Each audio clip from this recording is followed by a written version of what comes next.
Morning, Your Honors. Morning. Mr. Morris. Okay, we've got you both now.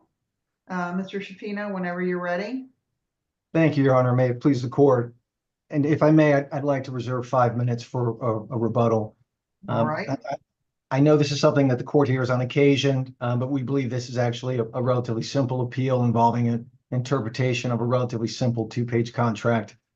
I think this is one of the few issues we probably agree with the parties agree on. But to frame the issue on appeal, pursuant to this short agreement, on March 29, 2021, either my client, Erebus, was entitled to almost $500,000 in escrowed funds, or the appellee Union was entitled to the escrow funds. And Union's position here, in this case, the appellee is, no, we satisfied the conditions within the 90 days specified in that amendment to this aircraft purchase agreement, which I'll get to in a minute. And our position in the appeal is no, indeed, you did not. So at that moment, when the clock ticks over from the 28th to the 29th, a legally significant thing happened and somebody was entitled to the funds. In my reply brief, Your Honors, I put the date as April 1st because I'm incapable of counting 90 days from the date of closing, and I apologize. But the parties were smarter than I was, which is a low bar, but they actually put the date in. They put March 29, so we know the exact date. And just to cut to the chase, this aircraft purchase agreement was the initial document that drove everything. Lots of reps and warranties in there about the title to the document. We have the seller. There's no cloud on the title. There's no restrictions, no claims, no overhaul or repair arrangements, nothing. And so before closing, we learned that's not necessarily true. There's a bit of an issue.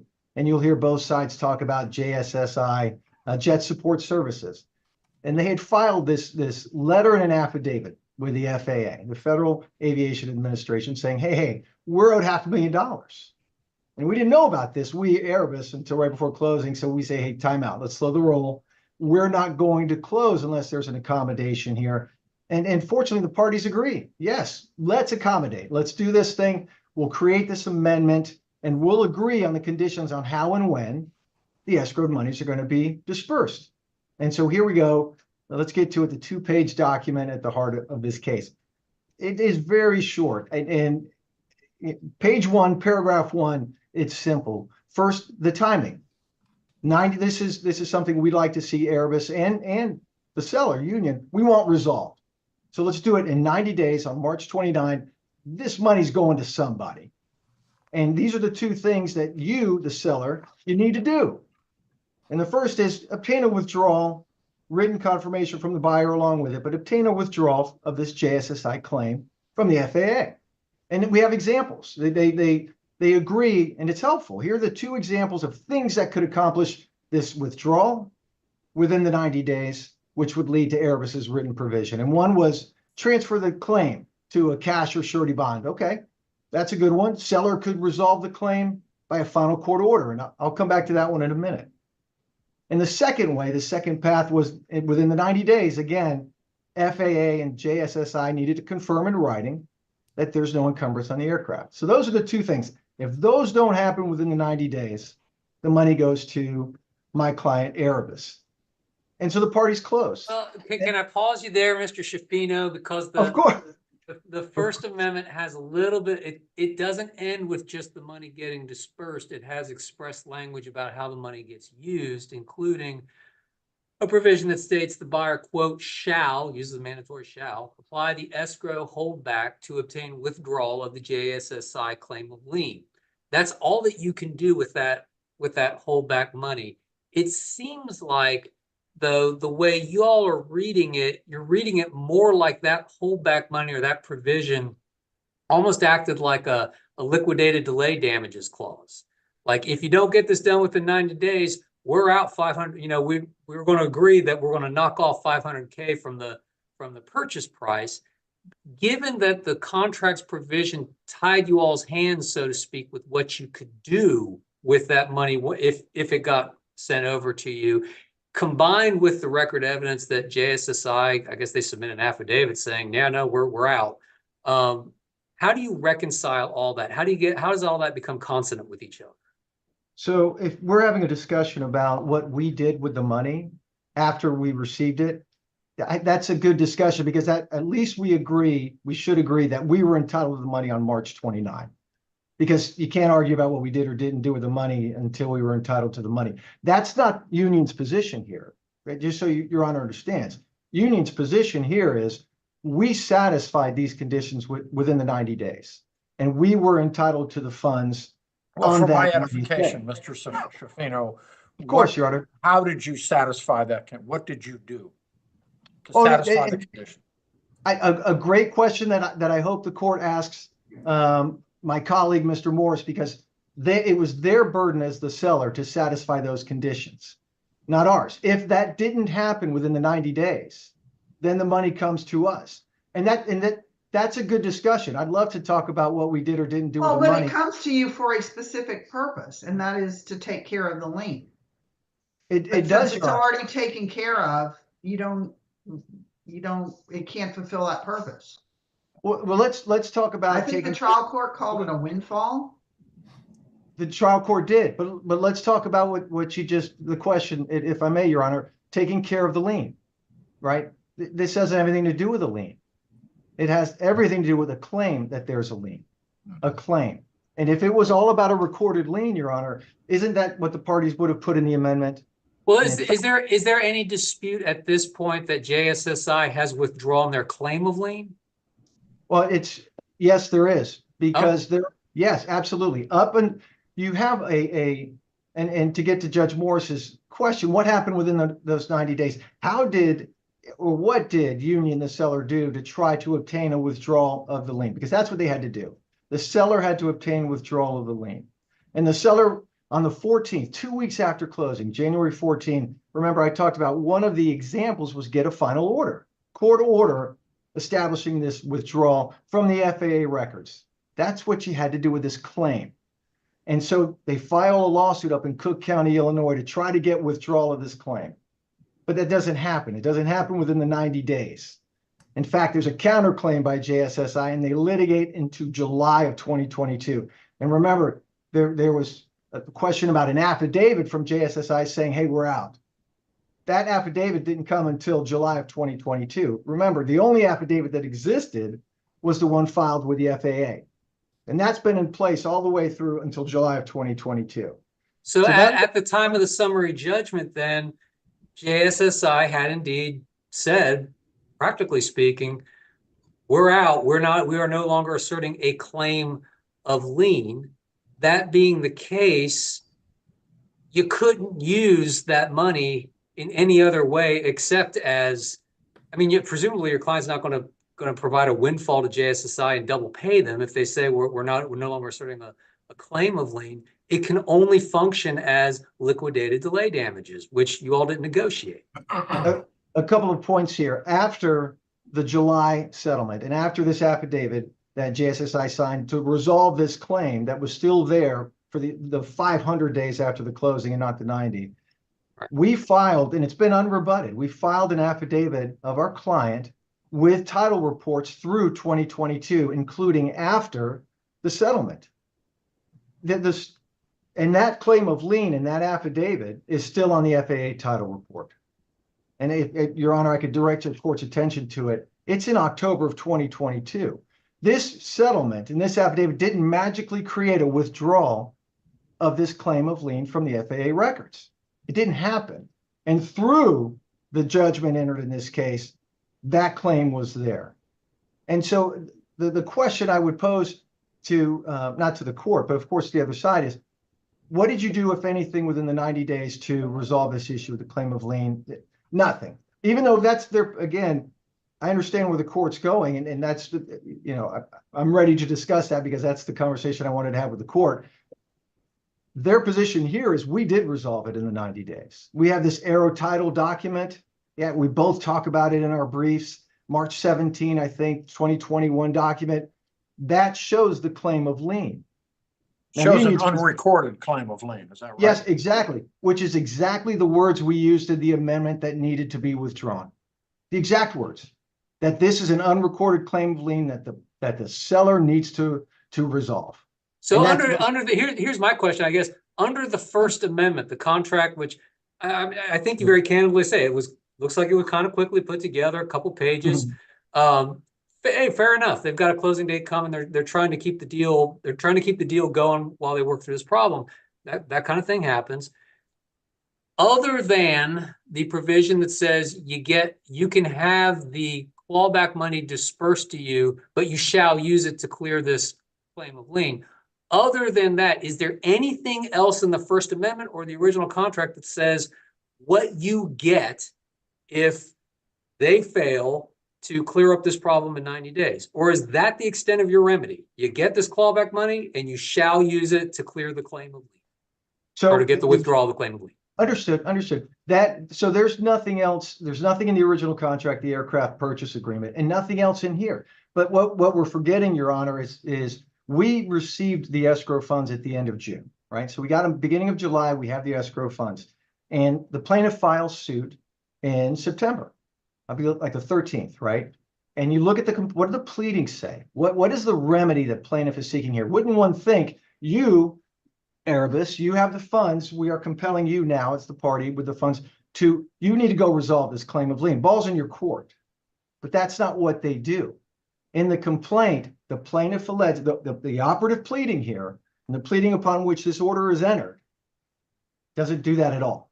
What it says is that this amendment was prepared between the parties to protect us, Erebus, in case there was an actual lien. Those aren't the words in the amendment. They're wrong. This case started off on the wrong track.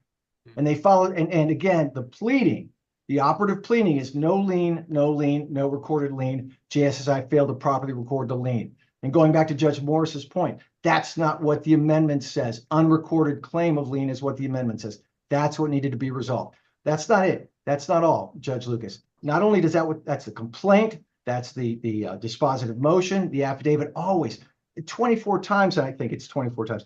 In this answer brief, they're telling the court, no recorded lien, no recorded lien. We resolve this in the 90 days. So this complaint, again, the operative pleading, what's the relief, right? I said, wouldn't it make sense for them to say you, almost like a specific performance, go deal with the claim, you've got the money. But that's not what they did. They did the opposite. They asked the court, the trial court, which the trial court did, declare that the claimant does not have a recorded lien on the FAA registry. We agree. That has nothing to do with the case. But the trial judge, it got confused, spent almost a paragraph of his order talking about whether or not there's a recorded lien. It makes no difference because we weren't talking about a recorded lien. What's the second declaration that they seek? Declaring that the seller is entitled to release of the funds. All right, I get it. You allege that you, within the 90 days, satisfied the condition. You want the money. But here's the kicker, Judge. Instead of saying, compelling us to do what we were contractually obligated to do, they sue us for the opposite and join the release of the funds to anyone other than the seller. And that's a quote. That's the relief they sought. And so we're here, we're getting sued. And the declaration is not only that, and we still don't quite understand the route they went, because it's the same route that they took with the escrow agent and the trial court is, here's the Aero title document, there's no lien. And that's the end of the inquiry. And they take that position with the court in their answer brief, but they're wrong. They're wrong. And so that's in a vacuum, Your Honor, to Judge Lucas's question, in a vacuum, that's the right conversation to have and the exact same conversation I would have. Logic would have suggested they would have come to us and made a demand for indemnification, something to say that you've got the money, we're doing this, this is what the contract says. They did the opposite. They sued us and said, you're not entitled to it. On day 90, you were not entitled to this document. I mean, to this document, to the funds, forgive me. And in fact, we were. And because we were, Union, you, Airbus, you can't do anything with these funds until we get a declaration from the court. And forgive my ignorance about aviation law. If this is just a patently obvious question, I apologize. No such Is thing. it such that only, because it sounds like the computer database of the FAA is still reflecting JSSI has a claim of lien, not a recorded lien. Exactly right. You're right. If that is so, and if this is outside the record, tell me, or if it's just a matter of a federal aviation law, please enlighten me. Is it set up such that only JSSI can withdraw that entry, the claim of lien, or can anyone provide information to the FAA, say, hey, look, they are no longer asserting a claim of lien. It's outside the record what Okay. happened, but yeah, but that's the mechanism that was contemplated in the amendment addresses how that would have happened. That the FAA, we addressed that. The FAA and JSSI provide written confirmation that there's no encumbrance. That's one of the ways. That doesn't apply here. The union's not arguing that even applies here. Another way was that we, the buyer, we could provide written confirmation of a withdrawal, and this is all information that union could have taken to the FAA. And what Mr. happened, what Shapina, happened for me. I'm Yes, Your sorry Honor. to interrupt, but I just want to let you know your 5 minutes. Your Honor, I just get talking and I could go for the next, Well, 2 hours. So it's your apologize. time and you can use it however you want, up to 20 minutes. I know, that's right. I get the hook at 20. But that's I don't mind cutting down to about 3 minutes if I could get just a couple more minutes. Because I want to explain, I want to make sure that the court understands our position. This isn't just a simple case of us keeping the money and finding a windfall. Again, you have a plaintiff, a seller union, who filed this lawsuit and specifically challenged us from doing anything with the money other than holding it until the trial court rules who's entitled to it. So they can't complain into this court and come here palms up and say, well, they didn't do what they were contractually obligated to do when you sued us and you told us not to. And you demanded that we not to. And so we did litigate this with the trial court until it was resolved. That's what we did. And one of the things the trial judge did here, which I didn't quite understand, is we asserted a counterclaim and we asserted a damage claim because this is a claim of lien that went on a lot longer than it should have. Even the settlement didn't resolve the claim on the title. So we had an affected title up through 2022 and up through the entry of this judgment. There's a problem here, and there's nothing in this contract that limits a damage claim. It doesn't say your sole remedy for damages for anything that's excessive is going to be limited to this $500,000. We don't even think that that's the right direction. There is an entirely independent damage claim, independent of this $500,000. And we asserted that, we alleged that, and we filed affidavits in support of that. Those are all in the record. Now, the union had an opportunity to say, no, fact issue on damages. No, we need to develop discovery here. But they didn't. And I get it. They have excellent counsel. And their approach was, we're going to win on the 90 days.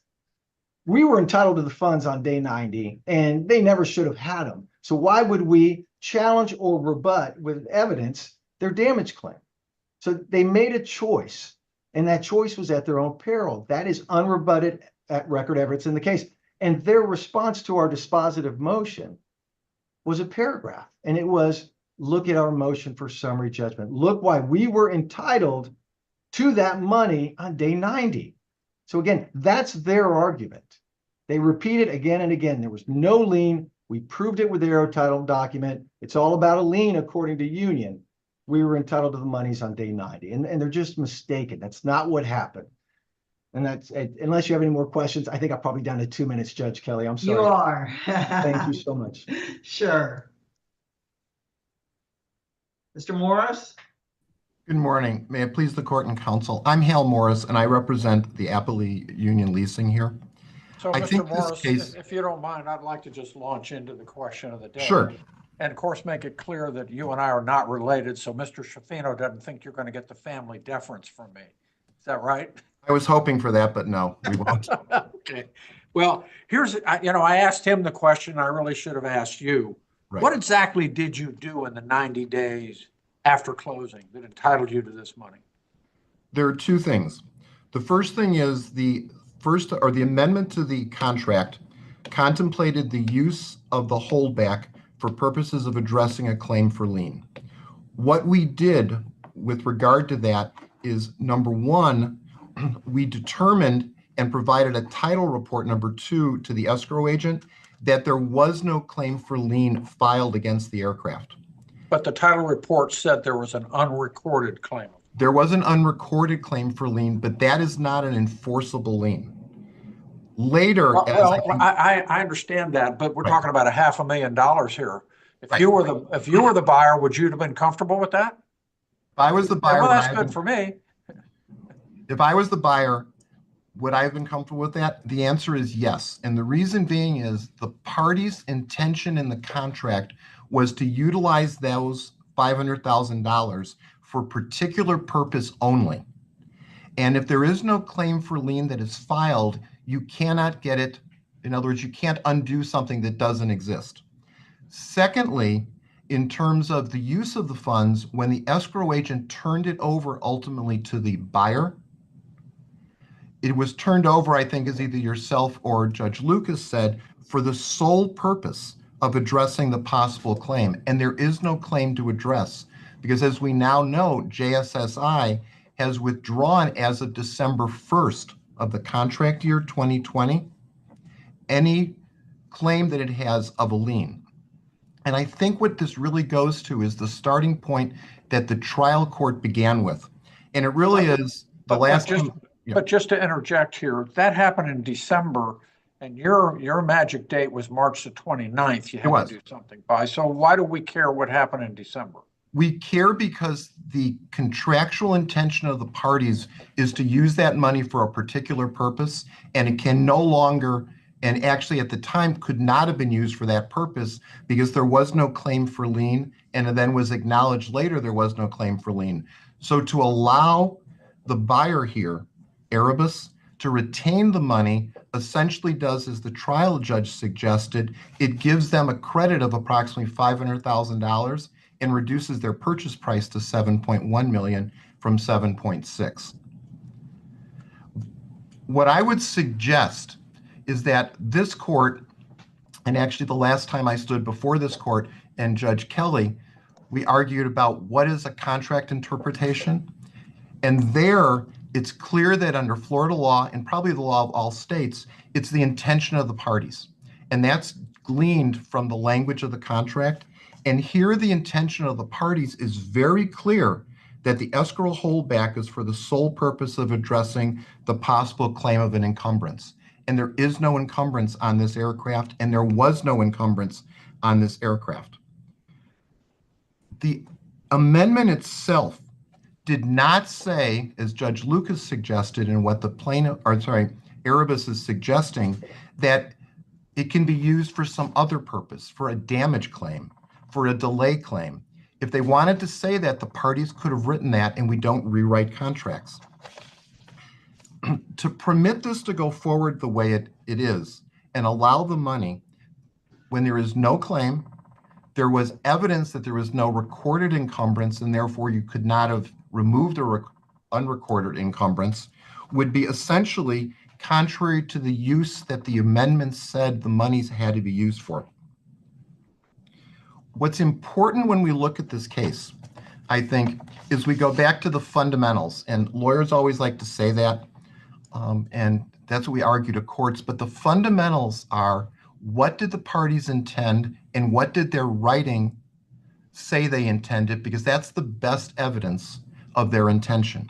And here the intention has to be read so we don't render provisions of the contract meaningless, and we don't construe a contract in a way that does not give reasonable meaning to all of its provisions. And the only way to give reasonable meaning to all the provisions, including the March date, including who gets the money, be it seller or buyer, is to look first at that sentence, what is the purpose? And the amendment had one purpose and one purpose only, which was to permit the sale to go forward and to address a claim for lien by JSSI. Well, can I pause you there real quick just to dovetail into something Mr. Schifino argued toward the end of his argument. The deck action that you all file seems pretty clear. I mean, it's about who's entitled to the clawback provision. Mm-hmm.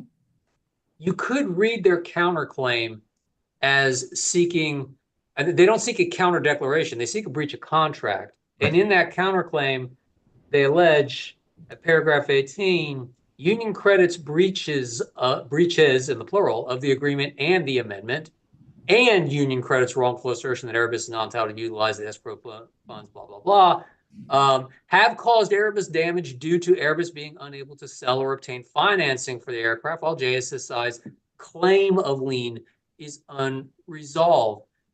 what if his argument that, hey, okay, maybe there's a argument to be made that there's summary judgment appropriate for your deck action, but the trial judge may have gotten a little out over his skis, winding up the entirety of their counterclaim when their counterclaim seeks relief that goes beyond just who gets entitled to this clawback provision, but hey, we were damaged by the fact that this didn't get done in 90 days, like the claim of lien didn't get withdrawn within 90 days like it should have, and we want to assert that claim for damages. And the First Amendment doesn't really address who's going to liquidates damages for either side. So can you help me out through that? I believe you are absolutely correct. There is no liquidated damage claim in the way you describe it. I don't believe the trial judge, as you say, got over his skis for this reason. The gravamen of the defendant's counterclaim really comes down to they should have had the money, and the seller, Union Leasing, should have taken some other action. But there was no other action that could have been taken other than the providing of the title report, which was done, which demonstrated there was no lien claim or an encumbrance against this aircraft. If they had other damages, that cannot be addressed through the $499,000. And I think what the trial judge was— Well, and listen, I'm not going to disagree with you. I don't know about the gravamen, but certainly most of the counterclaim seems to be along the lines that you suggest, like, no, we're entitled to this clawback money, we're entitled to this clawback money. But I do see that, A, it's not a counterclaim for a counter declaration. It's a counterclaim for a breach of contract claim, and they're not limiting themselves to seeking the clawback provision. They're saying they are breaches, plural, and that's caused them damage outside of the clawback because they can't sell and they can't obtain financing. And they do have a general, ad damnum wherefore clause that seeks damages, costs, attorney's fees, blah, blah, blah. So that's my concern and I don't know how well this was teed up below. I don't know, because the briefing was certainly very much focused on this declaration. I get that. I hadn't really thought about the scope of the counterclaim literally until Mr. Schifino just brought it up, and that's why I'm addressing it kind of in real time with you. The focus certainly was with respect to the holdback amount, and as that holdback amount is addressed in the amendment to the purchase contract. I believe what the trial court did, and candidly, I believe our response to the counter motion for summary judgment by Erebus is indicative of the fact that, yes, they were treated as the same, because I think that's really what the counterclaim is. It's a counterclaim saying, because we should have gotten the money, not you, when you held it up, we were damaged. And that's not the purpose of the holdback. So I don't think the trial judge necessarily went too far. It wasn't really developed any further than that in the trial court. And as a consequence of that, I think the trial court looked very specifically at the intention of the parties with respect to the use of the holdback and did not countenance a counterclaim saying that because that use, which could not be achieved by the buyer, would give rise to damages. And therefore, the trial court rejected the counterclaim when granting summary judgment in favor of Union Leasing on the holdback, or the declaratory claim as we say it. So I believe here what the trial court did and what we asked this court to do is that we have to look to the amendment, to the intention of the parties, and we respect that in what is written. Here the holdback was for, as both Judge Morris and Judge Lucas suggested, was for a very specific purpose, and that purpose only. It wasn't broader. Having determined that prior to the March 29th date, there was a title report saying there was no recorded lien, no lien could then be extinguished because you can't extinguish that which does not exist. And the seller should have received, upon its demand, the holdback. However, what occurred is the holdback was given to the buyer in June of that year. As the court points out, and Mr. Schifino points out, later in the Cook County, Illinois action, there was a specific statement by JSSI that as of December 1st, it also did not have a lien. And that, even though it happens after March, is indicative of what was the current state of events as of the March date in 2021. The examples that are in the amendment paragraph 1 are not examples that say you must do one of these things. It says such as. which is not a limiting type of language. It's a language just giving certain examples. And I would submit to the court that that's exactly what Union Leasing did.